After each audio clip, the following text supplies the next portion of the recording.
আমরা কিন্তু কোরআনকে আমাদের বাংলাদেশে কোরআন শরীফ বলি, তো আল্লাহ তাআলা কোরআনকে কোরআন শরীফ কোথাও বলেন। আল্লাহ তাআলা কোরআনকে কোথাও বলেছেন কোরআনে মাজিদ, বাল হুয়া কুরআনুন মাজিদুন ফি লাওহিম মাহফুজ। আমি লাওহে মাহফুজে এই কোরআনে মাজিদকে রেখেছি। এটা হচ্ছে কোরআনের বাড়ি, সাত আকাশের উপরে। আরেক আয়াতে আল্লাহ তাআলা বলেছেন ইয়াসিন ওয়াল কুরআনিল হাকিম।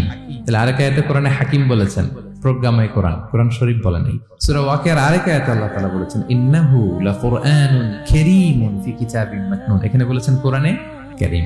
সূরা হিজরের এক আয়াতে আল্লাহ বলেছেন কোরআনে আযীম। এছাড়াও কোরআনের আরো অনেক নাম কোরআনে খুঁজে পাওয়া যায়। যেমন কোরআনের একটা নাম হচ্ছে আল কিতাব। আল্লাহ তাআলা বলছেন এই কিতাব, এই কোরআনে আমি কোনো কিছু বাকি রাখি নাই, সব বলে দিয়েছি। কোরআনের আরেকটা নাম আল ফুরকান, সত্য মিথ্যার পার্থক্যকারী, the criterion between right and wrong. কোরআন পড়লে বোঝা যায় কোনটা সত্য কোনটা মিথ্যা। কোরআনের একটা নাম হচ্ছে আয-যিকির।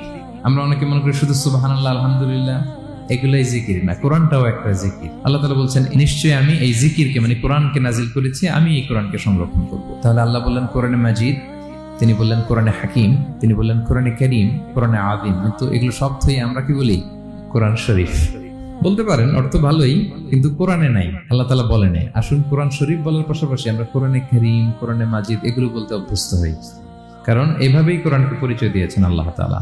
পারা যাবে তো ইনশাআল্লাহ।